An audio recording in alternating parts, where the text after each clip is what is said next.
Good morning. It's Saturday morning. I'm wearing my Chicago Cubs t-shirt because they're in first place and we take whatever small comforts we can. They won't last for long.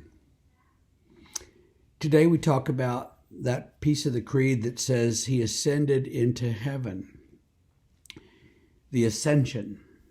Jesus went out with his disciples, it said, to a hilltop and was telling them things and then went away, went into a cloud.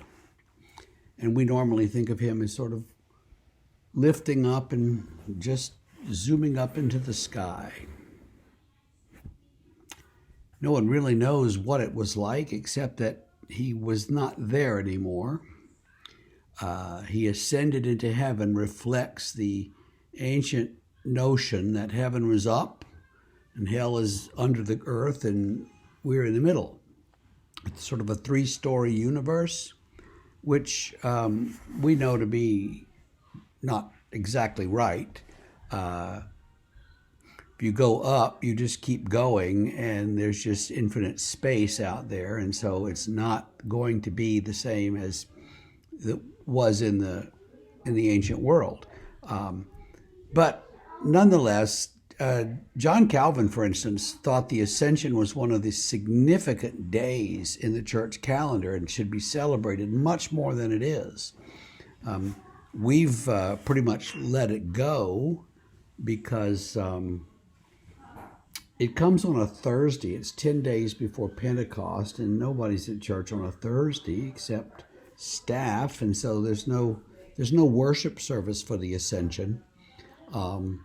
But it says to us that Jesus, having come back from the dead, being raised from the dead, then goes to be with the Father. And so that's important. You know, he sort of completes his journey from heaven in the pre-existent state. He becomes a man, he's born, he lives here, he's humiliated and crucified and dies.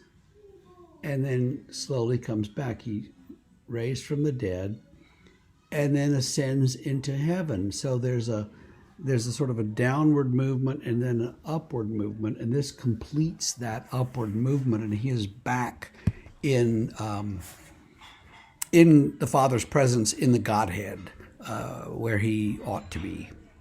And so the ascension signifies that for us and tells us that the one who conquered death for us is alive with God, and so shall we be alive with God, and that's all a good thing.